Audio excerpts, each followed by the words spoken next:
I did a joke. I got a special needs cousin, right? Yeah. And I changed her name in my act. Right. But I grew up with her. We're like the same age. Right. So I talked about just a bunch of, it's a true story. My cousin, the bit was, it wasn't even a bit, it happened. I go to a family reunion and she got an STD. And the whole family was like, yo, Tina got an STD. And I was looking around like, Tina's fucking? Yeah. She's retarded. Yeah. And I was like, who gave her the STD? Yeah. And then it was another special needs dude, like another retarded dude, like 2 retarded people were fucking. Yeah. Right? And I was like, how does that happen? Like, what kind of game does he have? I just want to hear it. Right. So then I was just like this. I go, what do you do? He just went up. He goes, hey, Tina. Yeah. You're so pretty. And then he just yells, Tina pretty! Hey, let me tell you what you're about to watch. I got some comic friends meeting me, and we're all bringing our most offensive jokes. The ones that divide a crowd, the ones that get boos, not laughs. But we believe there's still some funny in there, and we're gonna find it. I'm Andrew Schulz, and this is Inside Jokes.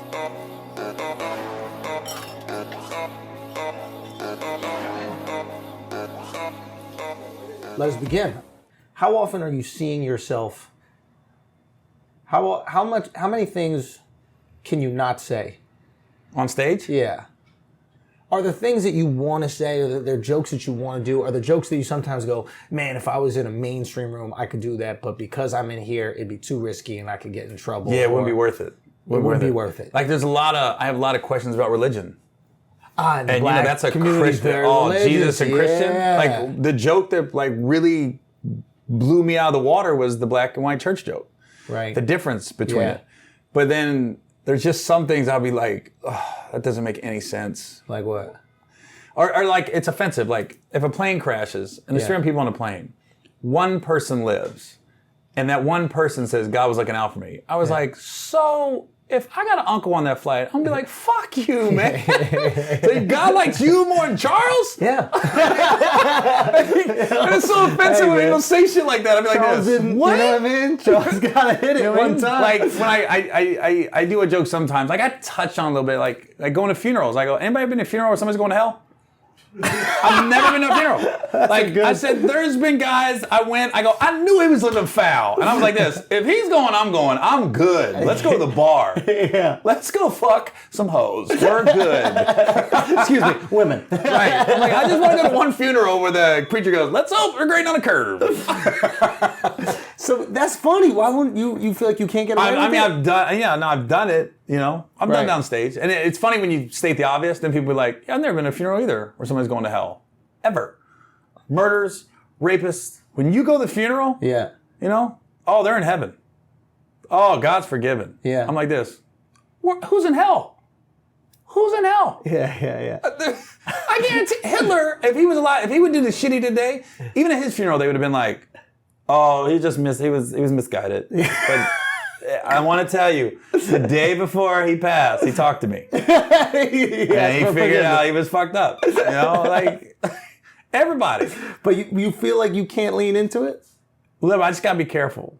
I'm talking about like my wife even says it. She goes, you cannot question Jesus with a black audience like that.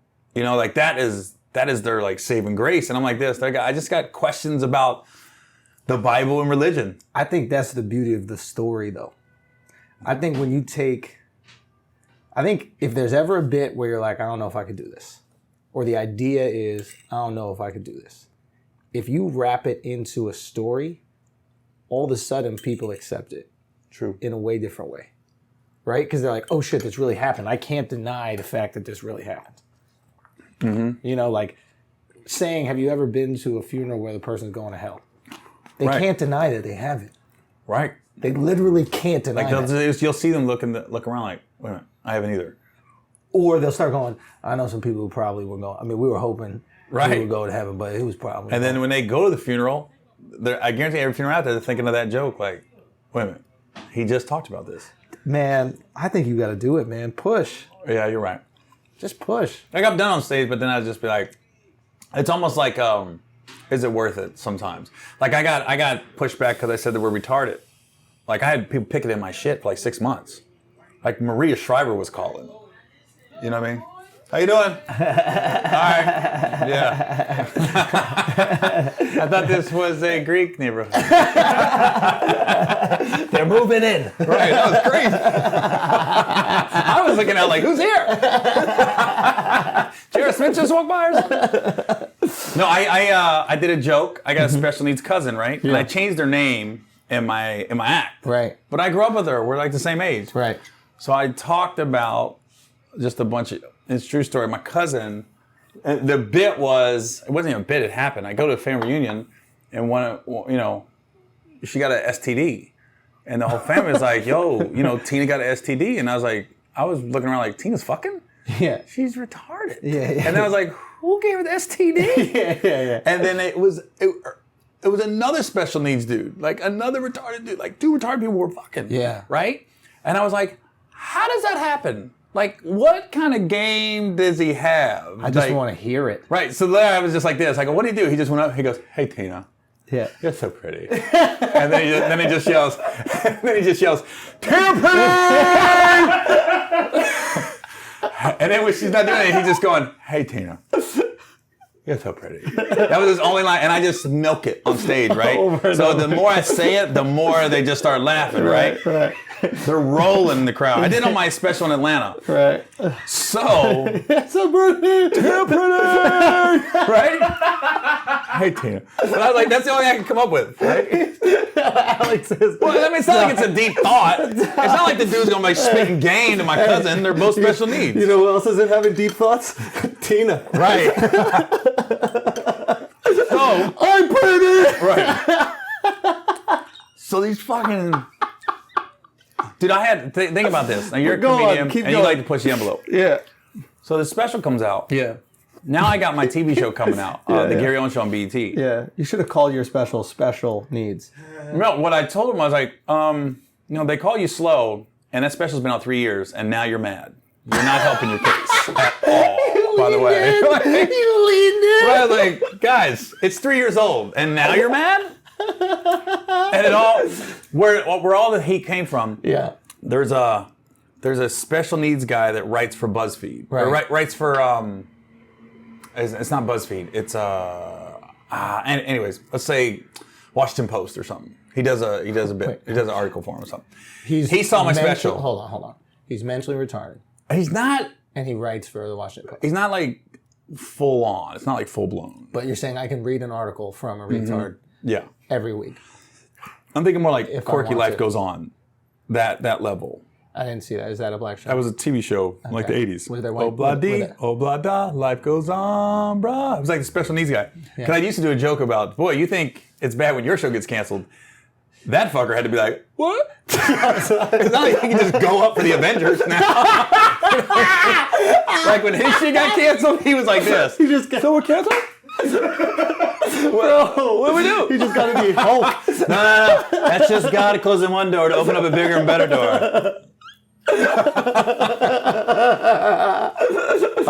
So you've got a history of making fun of retards. Okay, No. go. You fuckers, man.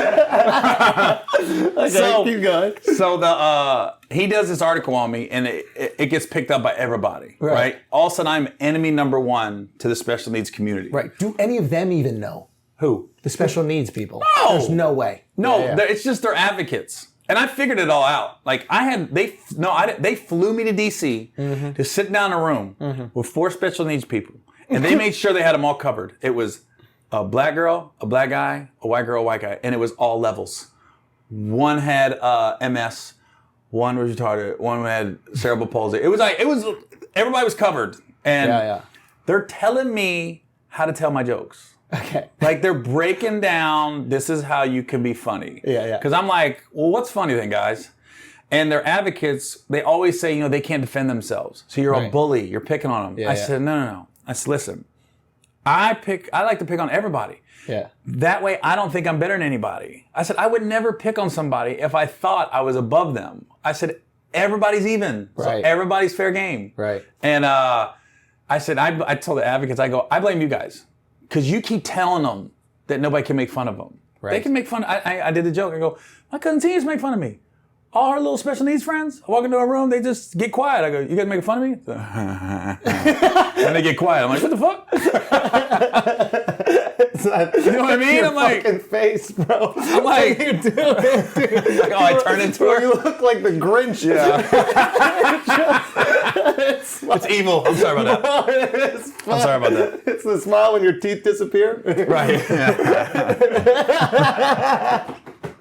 Okay. No, but I like one lady sent me a message, right? She said, what'd she say? She goes, you're a bully. Yeah. You're the biggest piece of shit. She goes, I have a son with special needs, and he is the biggest blessing and has given me so much joy. And I hope one day karma kicks in your ass and you have a child that has special needs. I said, so you'd like me to have the biggest blessing and all the joy in my life? Yeah, she was like, fuck you. That's all she said back. Yeah. I was like, it makes no sense. And what I figured out after these people picking in my shows and going through all this shit is when you're a parent of a special needs kid, you know, normal 18, 19, they out of the house. This is a lifelong commitment now. Right. They're with you. Yeah. And I think they're really mad at the universe, but they don't know where to direct their anger. Yeah. Because they're like, I lived my life right. I did everything right. And now I'm not, you don't want to call it a burden, but now you're like, now I have this responsibility that it really is taking over my life. Yeah. So who am I going to be mad at? Oh, I'm going to be mad at this guy right here. Right. Yeah. And now I'm starting to address it again in my act. Right. I got a bit about Louis C.K., you know, getting in trouble for jacking off in front of the girls. Right. And I was like, the bit is, you know, I don't get it. I said, I don't want to jack off in front of, I don't want nobody seeing me jack off. I said, I only see myself jack off. Yeah. I said, I've caught a glimpse of myself in the mirror a few times. I look like I got cerebral palsy. Yeah. And I'm just sitting there, you know, doing this. And I go, and I know some of you are laughing. I go, but I know there's one person in the audience going, my cousin Gerald's got cerebral palsy, motherfucker. I go, I don't know Gerald. I'm not talking about Gerald. Yeah. So it's almost like my way of bringing that joke back. Yeah. But making it personal, like, guys, I'm not talking about you individually. Yeah. Just generalization. Yeah. But God, those people, they were so mad. There's so I just had a clip where a girl had a seizure in the audience. I saw it. And we put it out. Yeah. And the same thing happened to me. All these people with epilepsy, right? No, this is interesting. All these people with epilepsy reached out and they said how funny it was. Every person with epilepsy said, hey, I've got epilepsy. I don't care. This shit is hilarious. Some of them even were saying, hey, I've got epilepsy. When I have a seizure, one of the things I'm thinking about is, oh my God, all the attention's on me. I would be so grateful that you took the attention off of me in that moment. I did not do it for that reason. Right. But I got these different views. Every mother of someone with epilepsy, every brother of someone with epilepsy, every advocate reached out. How the fuck could you, you piece of shit? You're a scumbag. You know, let me show you what a real sense of humor. And then they start wishing death on you. They start wishing articles being written. And I don't retweet any of this stuff because I can see the dynamic. It's just a bunch of leeches. Mm-hmm. The advocates that write for like the papers and stuff, all they're doing, they need something to put in the grease. Mm-hmm. Right? The grease is hot. They need something to throw it in there. So they're like, okay, this is the newest story. But the people who are actually affected by it, no problem. No problem. Right. They thought it was funny. Matter of fact, I think a lot of them were like, it's cool to see myself represented in a bit. Mm-hmm. I really think comedy fans want to see themselves in stand-up. Well, a difference, I'll tell you what was one of the coolest interactions I had with a fan was last year in Orlando. I was doing a joke about... Bro, this is where it happened to me, Orlando. Orlando's got a... Oh, really? Well, I was doing a joke about the military and how I couldn't be like a Marines or Army guy. I was in the Navy. I said, I can't be on the front lines. You hear the guys be in the desert and one of them jumps on a grenade to save the other 33 guys' lives? I go, dude. I said, if there's 33 of us in the desert and I see a grenade, I said, either 33 people die or 32 people die. I said, but if one's gonna make it, it's gonna be me, motherfucker. And then this guy came up to me, got his leg blown off and overseas or something, definitely military. And he walked up to me and he goes, guess I was in your platoon. And I posted I said, dude, he just made my night. And I took a picture with him and posted on social media. And I just thanked him. I said, thanks for having a sense of humor and just laughing about it. I didn't know how, and when I saw it, I'm doing the meet and greet after my shows. So I'm taking pictures and I saw him in line. I go, oh shit. And you knew he's military. They got to look, man. Yeah. I was like, oh, fuck. And he looked like he was in a good mood. So I hope. And when he walked up, it just disarmed everything. He goes, guess I would have been in your platoon. He hit his leg and shit. I was like, thank you. Right? But I know there's some people it hasn't been on TV yet. Right. And I'm doing it in my next special, that bit. So I know I'm probably going to get some, without a doubt. kickback. But dude, get the kickback. Yeah. How do you kill in a black room? How? Yeah, you've done both. Do you feel like there's a difference? Is there something that you need to do to get the respect of the black audience that is different than something you need to do to get the respect of the white audience? I don't know. I don't know. When you're the best, it doesn't matter. Look, man. Hey, it is. Get real comfortable. It's just me, man.